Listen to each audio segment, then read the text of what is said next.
Spyro the Dragon arrives this week on Xbox One and PlayStation 4 in a long-awaited return to his original form.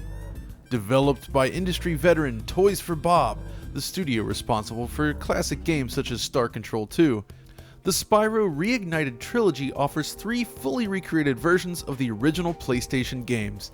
Spyro the Dragon helped define Sony's original console while ensuring Insomniac Games' long-term success. But how do the games hold up? Today we're going to explore the world of dragons and the origins of the series while stacking up the 2018 version against the originals.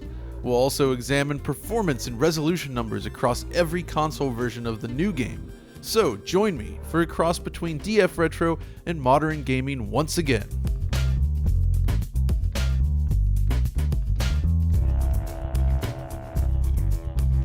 Published in 1998, Spyro the Dragon is Insomniac Games' second game. The studio's first release, the critically acclaimed but commercially unsuccessful Disruptor, was released 2 years prior in 1996. It's a first-person shooter for the original PlayStation and couldn't be more different from Spyro. It's a fast-paced game with a smooth frame rate, beautiful visuals, gloriously cheesy FMV sequences, and awesome action. It's also one of my favorite Insomniac titles. Yet its poor retail performance nearly spelled the end for the company, but its publishing partner, Universal Interactive, did not give up. The technical and design chops were there. Insomniac was clearly a very talented studio. They just needed to find the right game. At the same time, just prior to the release of Disruptor, Nintendo upended expectations of what a 3D game could be with the revolutionary Super Mario 64. With massive stages to explore, slick new mechanics, and a less linear approach to progression, this open-ended style of play would come to define the N64 console. And many believe this style of game was impossible for the PlayStation. This is the myth that Insomniac Games would effectively disprove with their new game. The stars were aligned then. Sony was interested in more family-friendly titles for the PlayStation, and Insomniac needed to find a new audience. Thus, Spyro was born. As the commercials often suggested, remember, do not underestimate the power of PlayStation. Against all expectations, Insomniac delivered a massive, open-ended platforming game for Sony's 32-bit machine that could rival anything on Nintendo 64. Unlike the very popular Crash Bandicoot series and any number of other successful PlayStation platform games, Spyro the Dragon was designed with free roaming in mind. The world itself is broken up into a series of interconnected stages using magical gates to divide them. These gates basically serve as clever loading points, and smart camera work helps ensure that everything feels seamless. In terms of size, Spyro does fall somewhat short of Nintendo's masterpiece, but the stages are still impressively large for the hardware, given the constraints. The team managed to minimize PlayStation's typical artifacts, such as affine texture warping, by subdividing the terrain based on distance from the camera frustum. Distant objects were simplified, while those near the camera are rendered with additional triangles to help offset this issue. They're basically using a level of detail system back in a 1998 game, which was rather impressive. This also allows Spyro to run without any distance fog, much like Mario 64 itself. This was a common performance-saving technique used at the time. Rather than simply popping objects into view, distance fog helped smooth those transitions. Spyro does not use this technique, however, instead allowing players to see far off into the distance. The trick here is that distant objects lack textures. So not only does scenery become more complex as it approaches the player, but textures are drawn across surfaces as well. Thanks to its relatively smooth shading though, it still looks pretty good. Insomniac also plays to the hardware's strengths by relying on a mixture of Gouraud shaded and textured polygons. The engine supports rolling hills, complex multi-tiered structures, fast loading, and smoothly animated characters. It's an impressive achievement that would grow with the 2 sequels that followed. But following the release of the third game, Insomniac left the series behind forever to work on new projects. While subsequent Spyro games would be made by other studios, fans of the series continued to hope that one day, the classic Spyro experience would return. That day is today.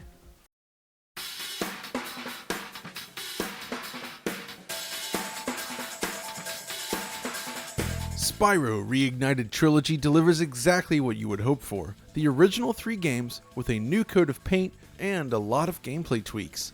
Controls are smoother and more responsive than before. Spyro handles really well in the new version. Camera controls also improved. A right stick controllable camera is added in the new game versus the original title's reliance on R2 and L2 to rotate the camera. General collision and momentum and the overall feel of everything is just more solid. That's not to say that this is a modern game, mind you. This is very much a retro throwback in most senses. The stages, story beats, and general flow of the game remain unchanged. What has changed, however, are the visuals, and this is where Toys for Bob kinda went crazy. This new version of Spyro is built from the ground up using Unreal Engine 4. That's right, unlike the Crash Bandicoot trilogy released recently, Spyro is Unreal Engine 4, but the results are just as gorgeous, if not more so. The team opted for a very animated look here. Character models are supremely detailed and expressive. While we're still a long way from matching high-end pre-rendered CGI, technically, Spyro kinda gives you the impression that we're closer than you might think. The combination of beautiful per-pixel motion blur and supremely high-quality animation work is perfect. Which is where our first point of comparison begins, animation and story presentation. In its original form, Insomniac does a fairly good job. The PlayStation is very limited in terms of available memory, so it's difficult to include detailed animations for real-time cutscenes. Spyro, however, fares rather well in the face of these limitations. Of course, the 2018 version is completely remade in this regard. The basic concept of each scene remains the same, but all animation is brand new, while scene direction and camera work is completely changed. It almost feels like an actual animated show now, which is rather impressive. The only caveat here is that some scenes are pre-rendered video in the new game. Most are real-time, but it's something to note since the original game goes entirely for real-time cutscenes. Now, once we jump into the game itself, Spyro Reignited presents the same basic level layouts remade from the ground up. It's still a collection of different maps connected together by magical gates, each with a loading screen between them. It has not been expanded upon in any meaningful way. This is the same game. Compared to the PlayStation version, the original green textures are now replaced with full fields of grass that react to your character, and if you use your fire attack in the new game, it actually singes the grass blades. A neat little trick that, as you'd expect, does not exist in the original game. Beyond that, stone walls are all carefully carved and fully modeled now. Flags blow gently in the wind, while trees now dot the distant landscape. Lighting is of course completely overhauled with a pre-calculated GI solution that's pretty common for Unreal Engine 4, along with proper shadow maps. Not to mention ambient occlusion, all the typical things you'd expect in a modern renderer. What impresses me the most though is how closely the team managed to stick to the original aesthetic. Everything here is fully remodeled at a much higher level of detail, but it also manages to feel remarkably similar to the original games in terms of atmosphere. Now, the sequels on PlayStation 1 make several visual improvements to the visuals. Insomniac continued to refine their tech despite developing each of the 2 sequels in less than 1 year. As you might expect though, the Reignited Trilogy is more or less consistent across the board, but it's still interesting to see how each game changes. The environment art differs significantly between them, and the later titles, at least in my book, wind up looking more impressive as a result. This is especially true in the third game. The environments are significantly larger, more complex, and beautiful. Colors are bolder and the sense of scale is increased.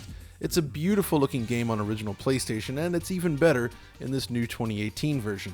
There are a couple other details I wanted to mention as well. One of them is subsurface scattering on Spyro's wings. When held up to a light source such as the sun, they appear suitably transparent as if the light is shining through his skin. You can even see his shadow through it. I also really enjoy the dynamic shadows used in certain instances such as this, when using your fire attack. It looks great. So the visual upgrade is solid across the board then. Toys for Bob did a wonderful job here, but there is one area where I feel the new release falls a tad short, and that is loading times. Basically, the PlayStation 1 version loads twice as fast compared to every version of Spyro Reignited when installed to the standard hard drive. This is understandable though due to the massive increase in data size. There's simply so much more memory to fill compared to the PS1 original. It does slightly reduce the sense of seamlessness that you get in the original game, however. It's not a huge problem necessarily, but it's definitely something to think about. Of course, if you've installed a faster drive in your machine, it may also load slightly faster, which is nice. Overall though, I think this is a net win. This version of the game is excellent and superior to the original in most ways.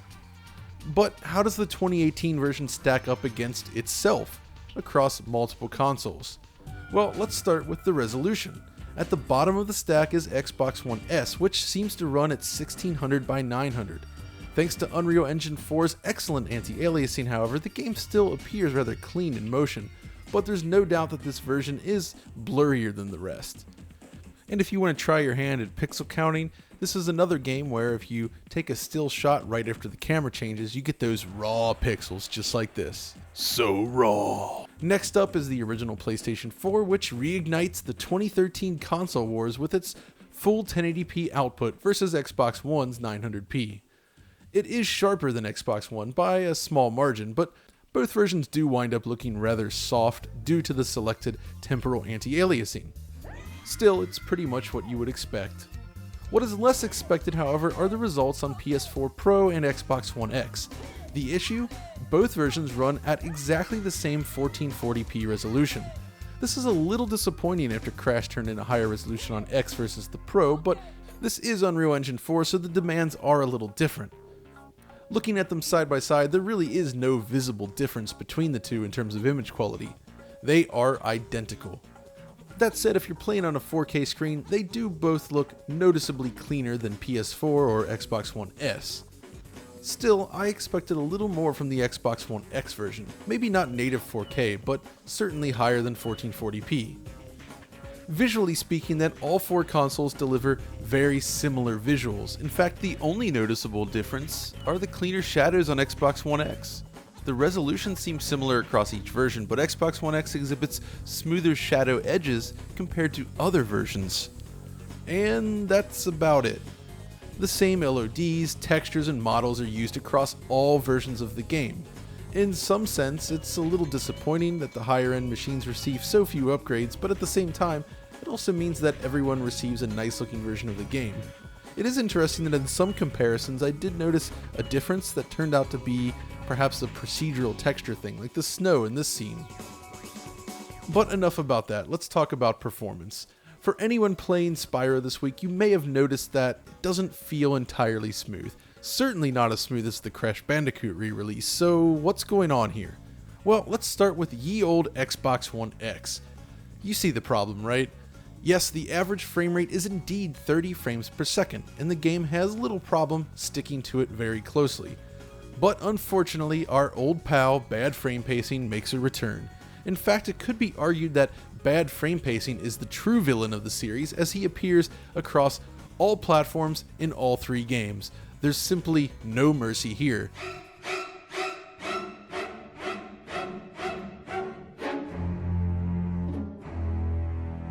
I'm not sure Spyro has the power to defeat bad frame pacing. Thankfully, aside from these regular interruptions to frame rate fluidity, the game does hold close to its 30 FPS target, just like the original game. And even with bad frame pacing, it still manages to look reasonably smooth due to the motion blur, but there is a sense that the original games do kinda run slightly more consistently overall, which isn't something you'd expect. Now, I sampled all three games on Xbox One X as well, of course, and found that performance was basically consistent across the board, which kinda makes sense since visually, it is very even across the board. So how about the PlayStation 4 Pro then? Well, as you may have expected, the same bad frame pacing issues persist here on Sony's console, in exactly the same way. We've seen this sort of thing in other Unreal Engine 4 titles with 30 FPS caps, of course, but it should be fixable in a patch, I think. That would be a great improvement.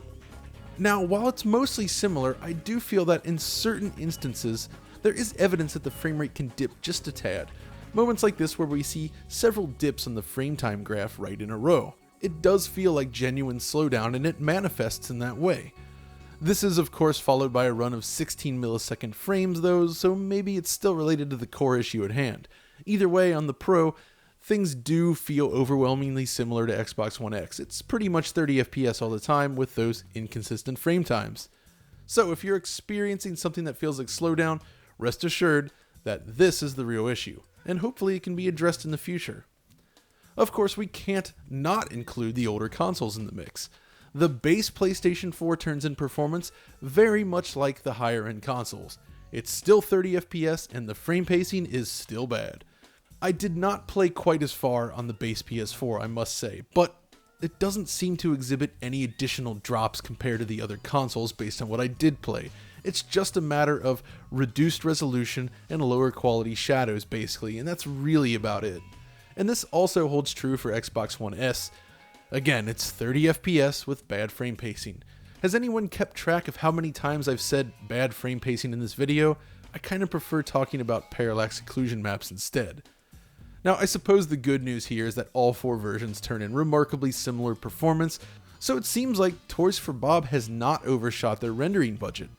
It really just comes back to hoping for a fix for the bad frame pacing issue. If they can address the frame persistent issues, then Spyro should deliver a very stable 30 frames per second across every machine.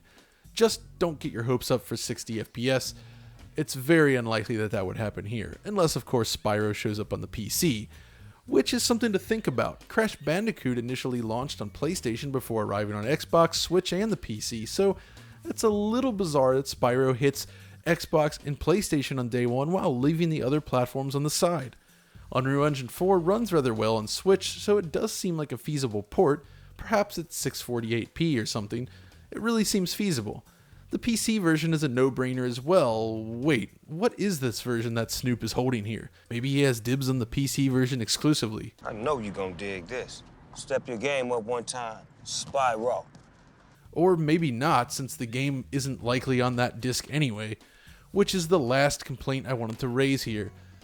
Spyro ships incomplete. If you purchase a physical copy of the game, you are required to rely on a digital download before playing the game.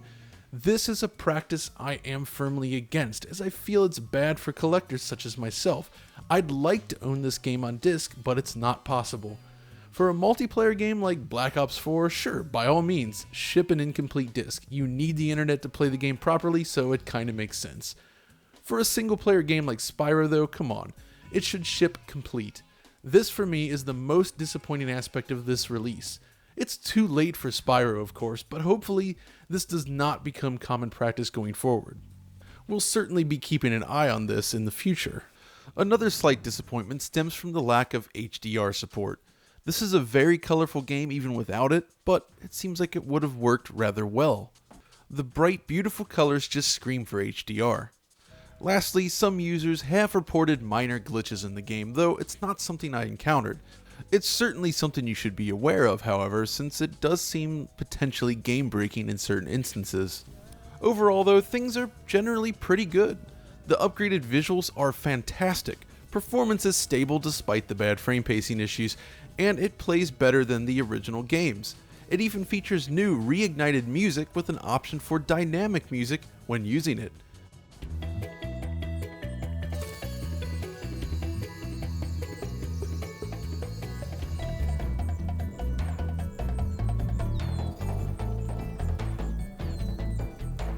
But does Spyro really still hold up? Well, overall, I think so. If you go in expecting a late 90s style gameplay experience, there's a lot of fun here. The levels aren't especially massive by today's standards, mind you, but they're all fun to explore and the game feels kinda relaxing to play. It's not a hugely challenging game, though it's still fairly rewarding at parts. It's certainly less difficult than the Crash games, for instance. The basic flow of the game simply involves exploring these levels while collecting the required doodads necessary to continue, a staple of late 90s 3D platform games. If that's what you're looking for then, Spyro is a great throwback and Toys for Bob's version is genuinely beautiful. So basically, if they can solve the bad frame pacing issues and possibly improve loading times, while also addressing some of the reported glitches, it would be perfect. That, however, is all for now. If you enjoyed this video, be sure to like, subscribe, ring the notification bell, and follow us over on Twitter. And until next time, this is John signing off.